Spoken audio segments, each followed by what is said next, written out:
det med at få nogen, der kommer ind med udfordrende og nye og friske øjne som supplement, ikke i stedet for en ansvarlig ledelse, er utrolig værdifuldt.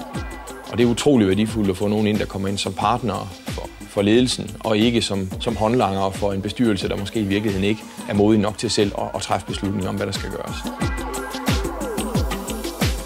Og så bruger vi dem altså også på områder, hvor vi simpelthen ikke selv har ekspertisen.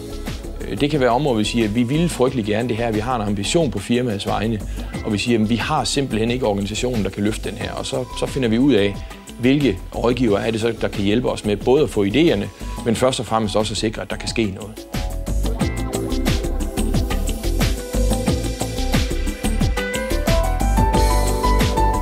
Vi havde en egentlig bygherre, rådgivende ingeniør. Det er klart, at de blev del af vores team meget tæt på. Dem delte vi jo vind og vejr med, og strategier og sukker, klage og glæde osv.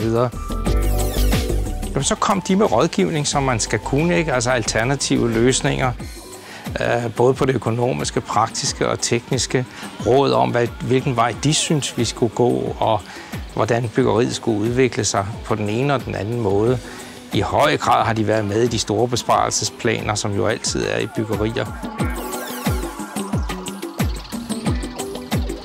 Da vi skulle producere Skatteministeriets hjemmeside, gik vi ud og undersøgte markedet for rådgivere.